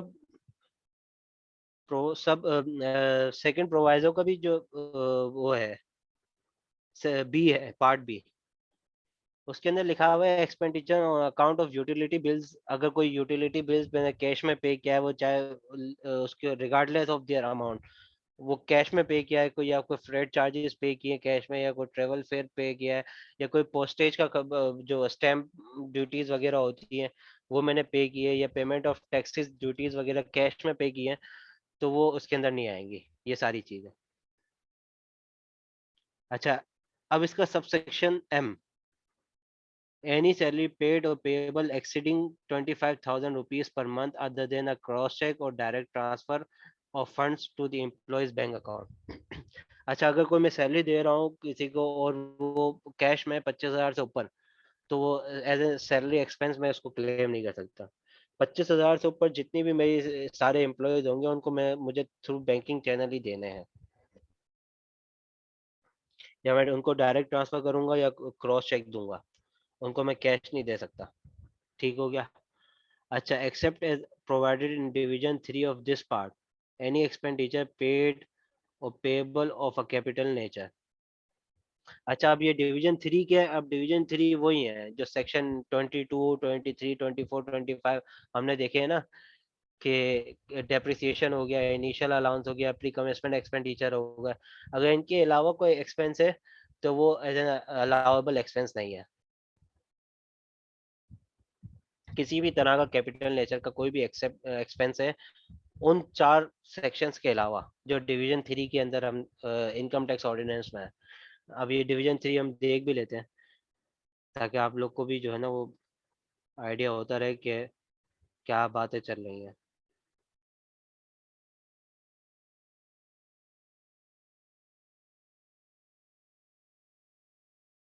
ये है डिवीजन 3, बेसिकली स्पेशल प्रोविजंस। इसके अंदर डेप्रिसिएशन आ गया, इनिशियल अलाउंस आ गया, इंटेंजिबल आ गया, प्री कमेंसमेंट एक्सपेंडिचर आ गया, साइंटिफिक रिसर्च एक्सपेंडिचर आ गया, training, employ training and facilities आ गया, profit on debt, financial cause and lease payment, bad debt वगैरह, ये सारे स्पेशल प्रोविजंस है। इनके अलावा जितने भी कैपिटल नेचर के एक्सपेंस हैं वो सारे के सारे नॉन अलाउएबल एक्सपेंस है। ठीक हो गया। अच्छा, subsection O, any expenditure in respect of sales, promotion, advertisement and publicity in excess of 10% of turnover incurred by pharmaceutical manufacturer, GSK Panadol जो बनाती है, अगर वो अपनी एडवर्टाइजमेंट, सेल्स, प्रमोशन, मतलब अगर इन सबको एग्रीगेट करूँ तो मैं मार्केटिंग एक्सपेंस बोलता हूँ इन सबको। तो मैं बोलूँ अगर जीएसके जैसी कंपनी, जो फार्मास्यूटिकल कंपनी है, जो जो दवाइयाँ बनाती है, जिसका काम दवाइयाँ बनाना है, अगर वो मार्केटिंग एक्सपेंस अपने टर्नओवर का मतलब है टोटल सेल्स का अगर वो 10% से ज्यादा मार्केटिंग एक्सपेंस कर रहा है, तो उसका marketing expense as an allowable deduction claim नहीं हो सकता।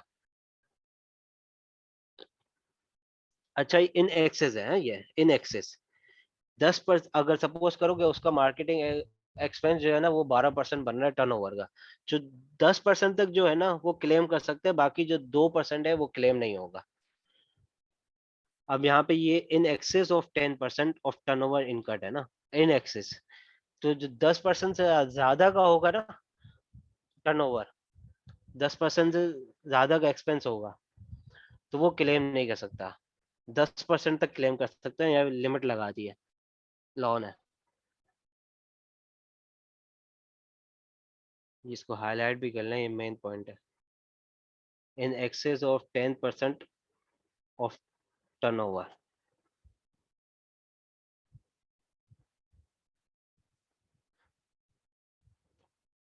समझ आ गया ये वाला पॉइंट सबको?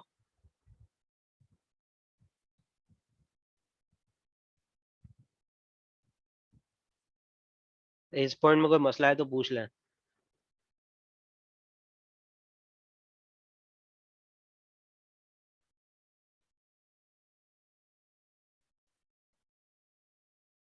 बेहतरीन हो गया। Any expenditure on account of utility bill in excess of such limit and in violation of such condition as may be prescribed, जो अभी तक एफबीआर ने किसी नोटिफिकेशन में प्रिस्क्राइब नहीं की है, इसके ऊपर कोई नोटिफिकेशन आ सकता है फ्यूचर में, कोई लिमिट्स आ सकती हैं कि इतना यूटिलिटी बिल जो है ना वो क्लेमेबल है। इसके अलावा अभी तो जितना भी यूटिलिटी आपका एक्सपेंस है वो सारा का सारा अलाउबल डिडक्शन है।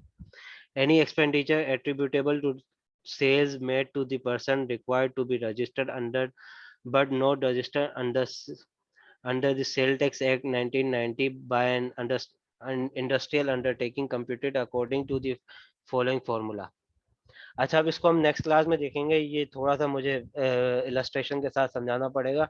अभी मेरे ख्याल से नमाज का टाइम भी जा रहा है, तो इसको फिर नेक्स्ट क्लास के लिए रखते हैं, सबसेक्शन क्यू को। ये मेरा आखिरी सबसेक्शन है डिडक्शन नॉट अलाउड का। उसके बाद फिर मेरा डिवीजन 3 शुरू हो जाएगा, स्पेशल प्रोविजन जो है मेरे, डेप्रिसिएशन वगैरह। तो उसको फिर हम नेक्स्ट क्लास के लिए रखते हैं। बाकी इसके अलावा कोई सवाल है आपका तो वो मुझे पता है।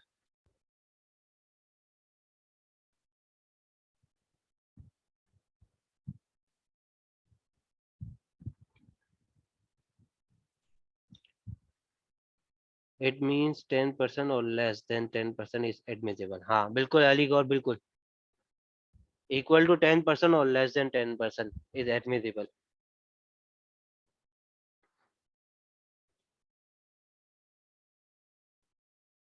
और किसी का कोई सवाल?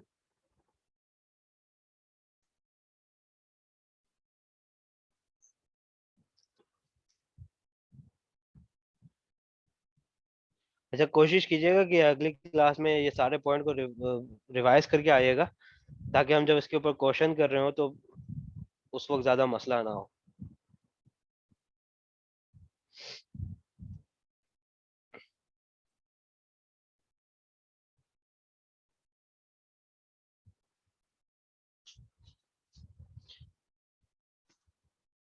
हाँ, खालिद पेटी वाला की बुक जो है वो तो आप लोग सब ने परचेज कर ही ली है ना?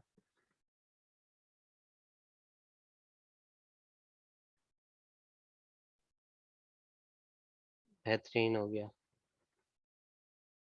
बेहतरीन हो गया। क्यों मदिया, आपने अभी तक परचेज क्यों नहीं किए?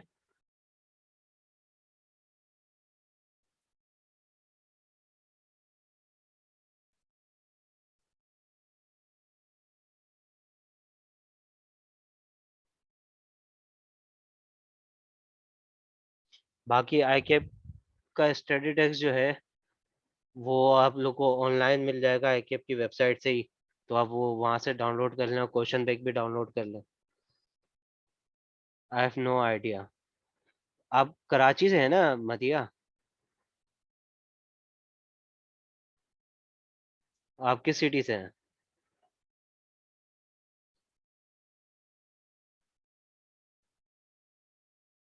अच्छा, रोहड़ी से हैं। तो ये मेरे ख्याल से पेटी वाला का कोई वो भी है, डिलीवरी सिस्टम भी है। तो मैं नंबर शेयर कर दूंगा पेटी वाला का, तो आप काइंडली उनसे कांटेक्ट कर लें, वो शायद आपको डिलीवर कर दें रोहड़ी में, या मतलब उनका अगर कोई होगा तो सिस्टम, तो मैं ग्रुप में नंबर शेयर कर दूंगा इंशाल्लाह। ठीक हो गया, थैंक यू। इसके अलावा कोई आज को कोई सवाल है तो पूछे, वरना फिर हम एंड करें इस क्लास को यहाँ पे।